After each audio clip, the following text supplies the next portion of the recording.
Help support the show by joining the Patreon or becoming a YouTube member. Also, hit that like button and subscribe if you want more Browns-focused content. Okay, so in order to talk about this game, we need to be able to accept certain realities, right?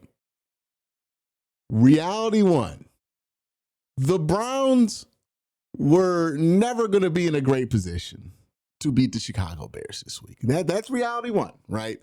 I know a lot of people, because you had a good performance from your quarterback against the Titans last week, kind of overrated the Browns' ability to win this game. And I thought that had been going on, quite frankly. I talked about it on this channel, talked about it on AFC North Talk, if you want receipts. But I felt like people were overestimating the Browns' ability to win this game and overestimating the Bears' ability to win this game as well. Well, not overestimating the Bears' ability to lose this game versus the Browns. Because regardless of what you thought about last week's performance from Shedeur Sanders, which was legitimately good, the Browns lost to a one-win Titans team. And that was something that really got ignored, right? Like, that was the most positive I had seen people be about the Browns after losing to a one-win team ever in my life. And that led to a lot of overestimation on what the Browns could do versus the Chicago Bears. And the reality is that the Chicago Bears are a significantly better football team than the Titans. Are the Chicago Bears one of the best defenses in the NFL? No, but they're a better team than the Titans. They're a better offense. They're a better defensive unit. They're just better overall than the Tennessee Titans. And having success versus the Titans and having success versus the Bears, it's going to be very different, especially when we're considering how much room for error there's going to be versus a team like the Titans and a team like the Chicago Bears. So I did not really expect this game to be close. If I'm being honest with you, I talked about this before. I talked about this in the video that I released this morning. So there is that part of it, right? You got to acknowledge that reality. The Bears are in a completely different place than the Cleveland Browns are, and that's going to affect how some players look. That's one reality you have to come to grips with. The second reality you have to come to grips with to have any kind of meaningful conversation about this game is that Shedeur Sanders just straight up did not play well. There's no real flipping it. There's no real turning it around. You could take the Jerry Jeudy interception away from him. That truly wasn't his fault. But there were a couple of other throws that almost got intercepted that probably should have gotten intercepted, right? If you want to take that one away, you got to pick those up. It just was not, in any estimation, in any way, a good game by Shedeur. Were there some things in the positive direction that were showcased in this game? Certainly. Shedeur had a couple of nice deep balls that he threw to Isaiah Bond in this one. I thought there were some nice moments of Shedeur continuing to show progress, stepping up in the pocket, and continuing to show poise. But was that stuff consistent enough to say that he had a good game? Absolutely not. Not even close to being neutral, right? It was a bad game. There's no reality where somebody goes 18 of 35, 177, and three interceptions, and also takes 5 sacks, where we're talking about this being a good game for somebody, right? This is always going to be counted as a bad game. If Joe Burrow had this game, it would be a bad game. If Lamar Jackson had this bad game, it would be a bad game. If somebody like a Dylan Gabriel had this game, nobody would be looking for reasons to call it good, right? If you're looking for reasons to call it good, it is because you like the quarterback and you want everything he does to be good, and you don't want anybody to interpret anything negative about him. But also, just because a guy has a bad game does not mean that the rest of his career should just burn in hell, right? Because I know that's what a lot of people are going to do. And I hate that I have to do like 10 minutes of basically playing referee before I can evaluate or talk about what we saw in this game, because the discourse and the conversation around this player is just so insane. Right. And it's not Shedeur's fault. It's just bigger than him at this point. Right. But That's the reality. He did not play well. Were there a couple of throws that should have been caught by some of the wide receivers? Sure.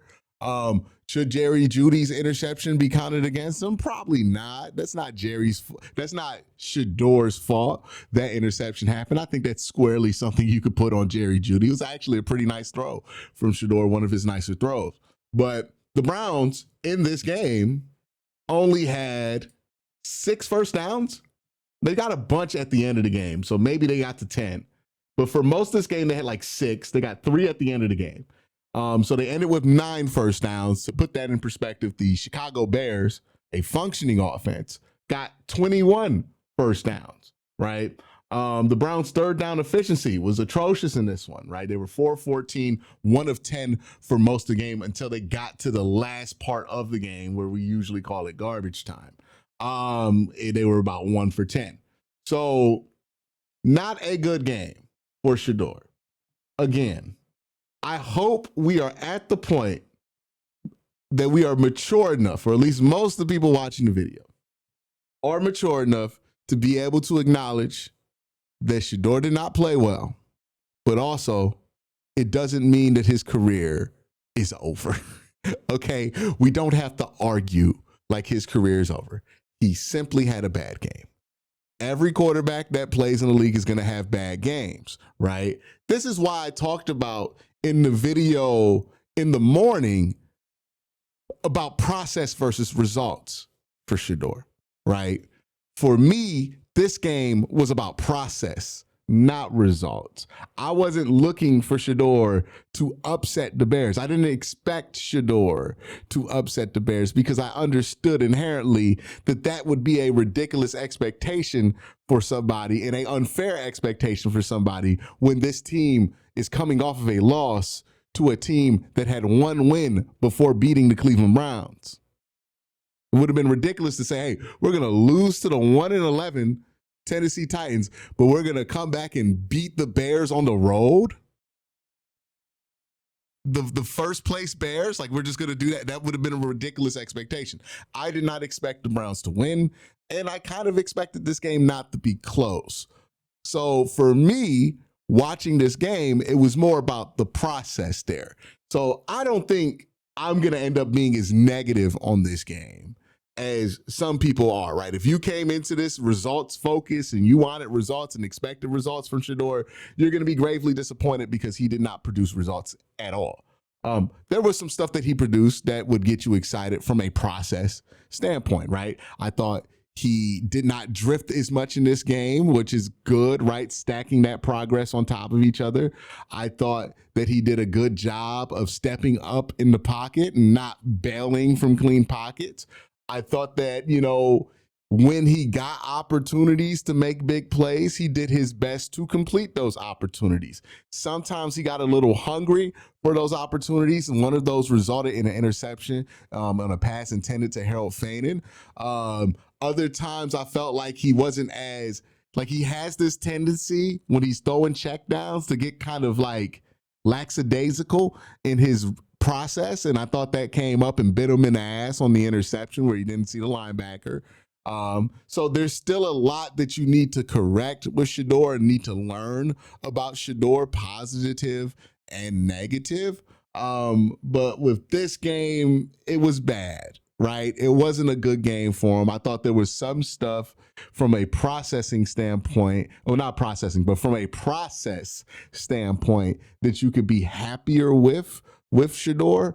But if we're looking at it results-wise, obviously you're not going to be happy. This is the lowest scoring output the Cleveland Browns offense has had all season with just 3 points. And I believe those 3 points were heavily assisted by was it a turnover or a turnover on downs that the Cleveland Browns had? So no way to flip it, no way to turn it around. It was a bad game, but it's not the biggest deal in the world.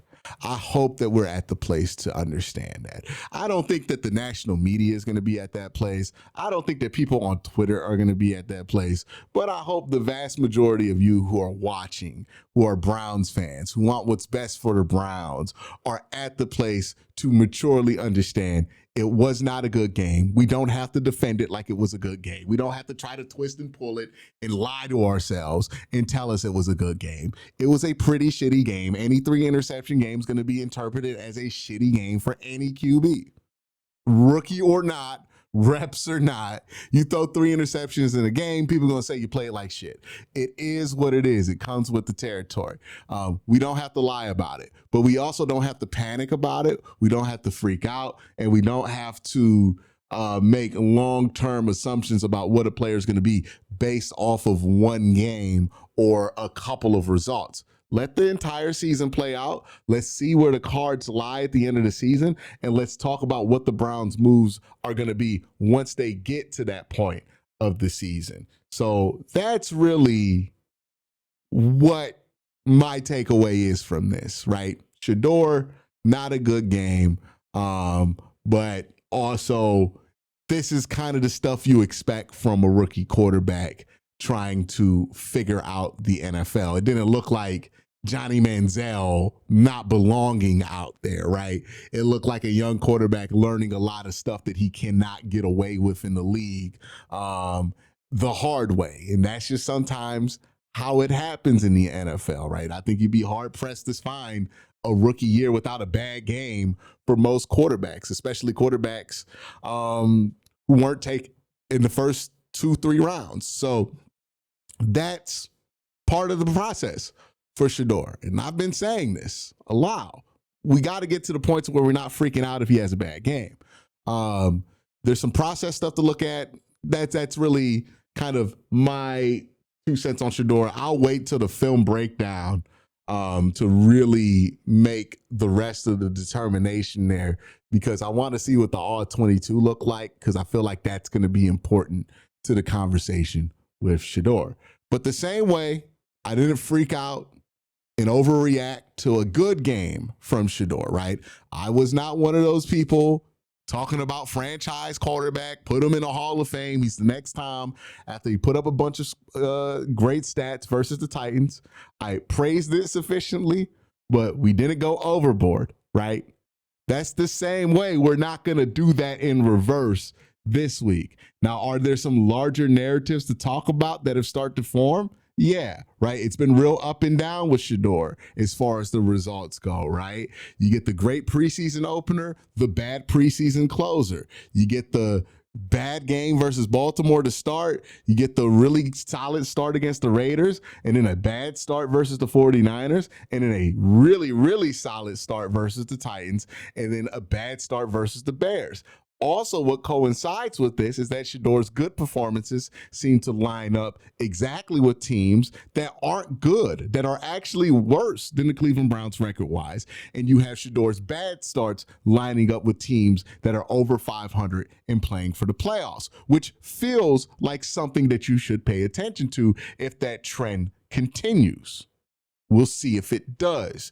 But there are some things to be concerned about, but we don't really have enough to make a full determination on those things, right? And that's what the rest of the season is here to figure out. We'll have the next, 3-4 games to figure out with Shedeur. Now, let's talk about some other aspects of this game other than just the quarterback position. But I wanted to start out at quarterback because I know a bunch of the conversation was going to be about quarterback, right? Wasn't a good game. Everybody's going to have their conversation there. I want to bring up the point that the Browns have to completely get the wrecking ball out and destroy everything associated with this run offense. On top of the Browns not getting much through the air, right? 3 turnovers, 5 sacks, 177 yards on 50% passing from Shedeur. Real quick, just want to let you guys know Sleeper has a new offer here. They're offering a free $20 entry, no deposit required. And also, if you're a first-time user, you also will receive a 100% match on up to $100 when you use the promo code Worst Take. Again, $20 free, no deposit required. Plus, first-time users also receive a 100% deposit match up to $100. Join Sleeper. As bad as they were through the air, they were much worse on the ground. Shedeur was the leading rusher today. That's never a good sign. No disrespect to Shedeur, but he's not the kind of quarterback you run on dedicated run plays. He had 2 carries for 24 yards on scrambles. The Browns had 12 carries for Quinshawn, 21 yards for Quinshawn, 1.8 yard average. Travion came in, got a carry for 3. Harold Faden got an end around for 2 yards, 16 carries for 50 yards. And remember, 24 of those yards are on scrambles for Shedeur. So we're really talking about 14 carries for 26 yards. A truly awful, abysmal day for the Cleveland Browns on the run game, and something that the Browns need to take a wrecking ball to.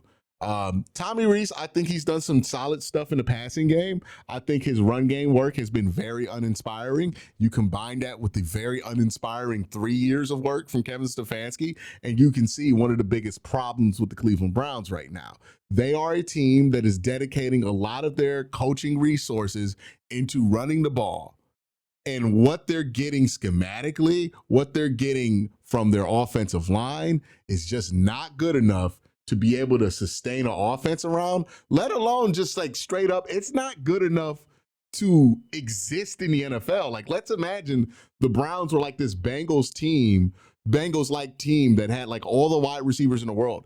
What they're getting out the run game right now is just not enough to even sustain that kind of offense, let alone a actually good run game offense that's capable of carrying a team. Like, it's just awful. They need to get guards in the draft. They need to trade. They need to get rid of some of the guys on the line. Well, everybody's injured right now, which plays a factor, right? But they need to re-inject this offensive line with youth. If not Luke Whippler, but if Zach Zinter, was he injured? Let me pull this up to make sure before I get too critical here.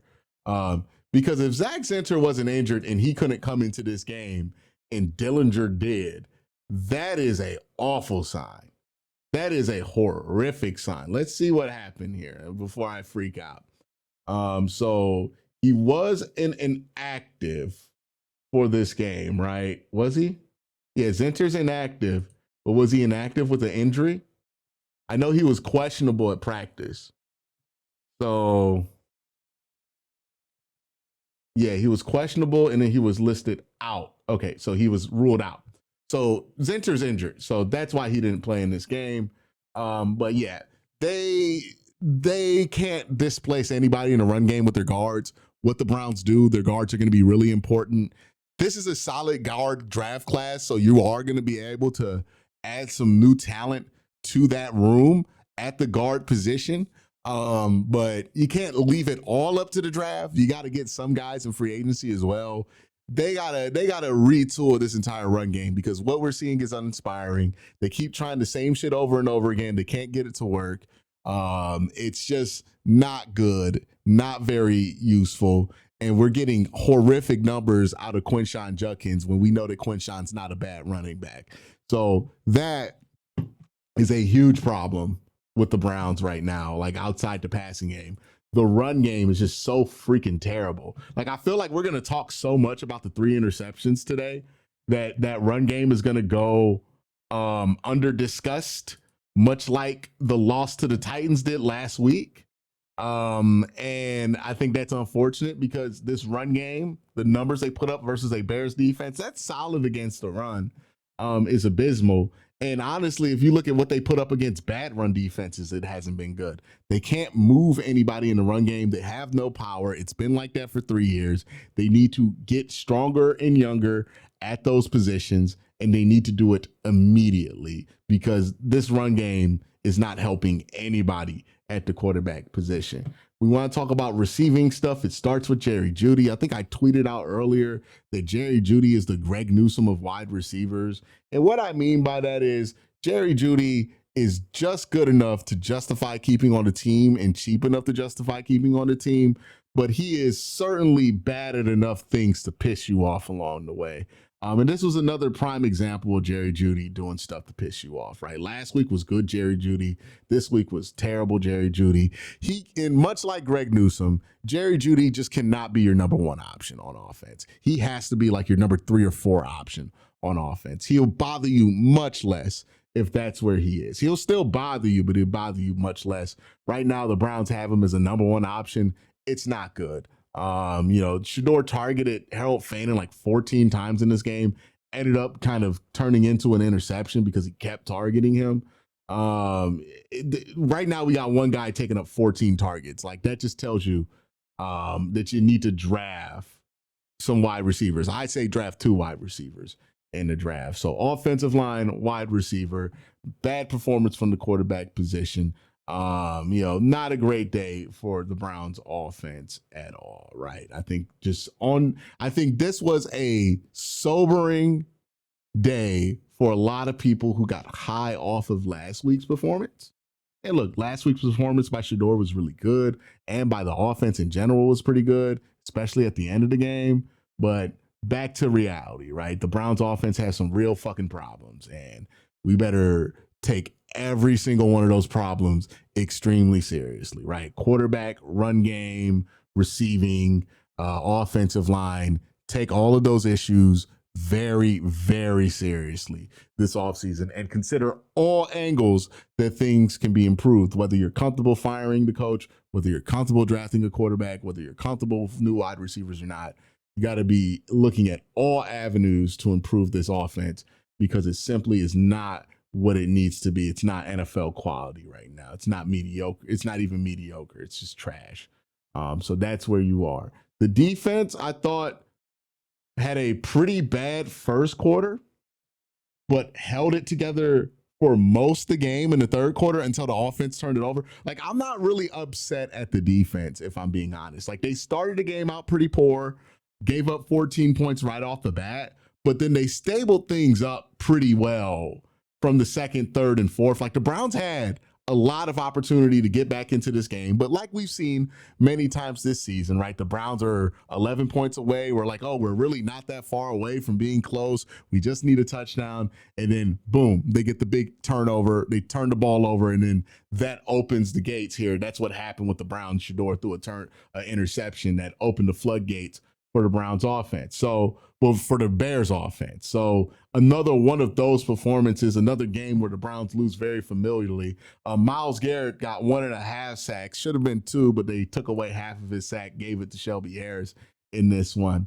And Myles is now sitting at 21.5 sacks. So he's 1 away from tying, 2 away from breaking the record outright, or 1.5 away from breaking the record outright. So as we continue to watch that will be encouraging to see. Myles also had, I think, a TFL? I thought he had 2 TFLs in this game. I guess they didn't give him one. But I thought he had 2 TFLs in this game. We'll see what they give him by the end of the night. But yeah, the defense, I thought, not the great start from him, but a really good start, really good finish to this game. Unfortunately, the turnovers got the better of them at the end of it, which is going to happen when you turn the ball over a ton. Do we want to talk about special teams anymore? Is there anything else to say about special teams anymore other than special teams is god awful and we hate special teams? Like, is there really anything else for me to say? Look, everybody wants Bubba Ventrone fired. I don't care if it happens now. I don't care if it happens at the end of the season. All I care is that it happens. And I want to dig a little deeper than just Bubba Ventrone needs to be fired, right? Because when you just present that as the only thing you ever say about special teams and special teams critique, it gives off the idea that you could just fire Bubba Ventrone and fix everything that you need to fix. And I don't think that's going to be the case because let's face it, this is the second offensive coordinator in a row that has come into Cleveland with a solid reputation that has left with the fans having pitchforks on their booty, right? Like just absolute discontent with what the job is that these guys have done.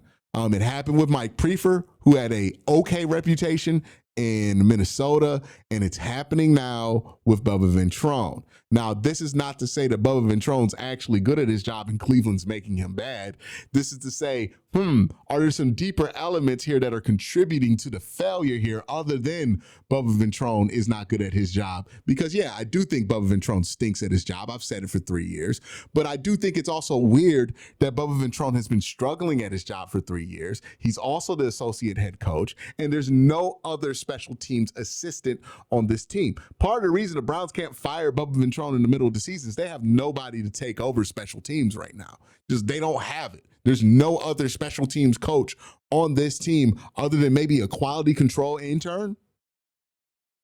So there's nobody to do that work of Bubba Ventrone, even if you wanted to fire him, so you can't fire him. And you really got to ask yourself, why is a team that struggled with special teams coverage, punt kicks, and kick returns, why is a team that has struggled as much with special teams only have one assistant for that position, and it's the coordinator, who also splits responsibilities as an associate head coach? I think the problem is we don't have enough people coaching special teams. I think that's very obvious. There's like 14, well, not 14.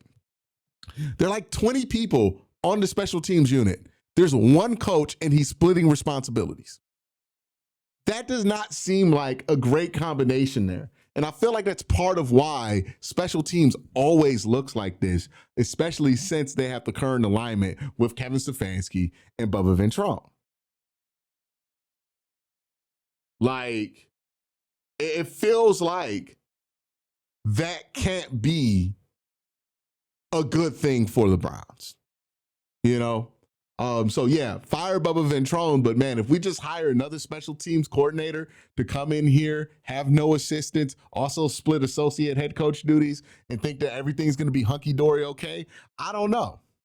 I think the structure of this whole thing is jank too, on top of the coaching, you know? So we'll see what happens.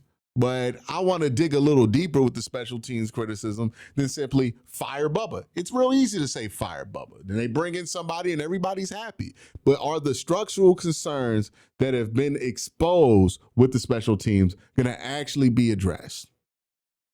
Right? It's my same thing with the offense, right? Like, what are we doing about the run game? The run game has been dog shit for 3 years. Kevin can't fix it. Tommy Reese has been less impressive than Kevin. Like, if the answer is you want to keep Kevin, for those who want to keep Kevin, what do you do about the run game? Who's fixing that run game? Because it can't be anybody in that building right now. That can't feel like a solution. You know, this thing's been stale since 2022. It's just more and more things pop up like that for me that make me not want to hang on to Kevin after the end of the year. I understand that you might not have a great path to replace him.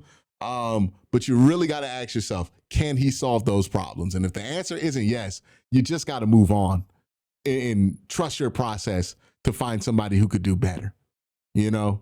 But we'll see what happens at the end of the season. This was one of the more uneventful games of the Browns season. This is one of the more sobering games of the Browns season. If you had any delusions that the Browns were going to become an elite offense after last week, this was a splash in the face with water, right? There are some realities here that we're just going to have to deal with going forward. And that doesn't mean that you should give up on the futures of some of these guys, but it does mean that you have to account for those things going forward. All in all, worst offensive performance of the season for the Cleveland Browns. It's a damn shame that Myles Garrett's about to break this sack record and we don't play a meaningful fucking game in any of this run. It's real unfortunate, but hopefully Myles can get the sack record and we can remember this season for that and forget everything else about this season, because it's been one hell of a dog shit season to be a Browns fan, especially if you're a fan of offense.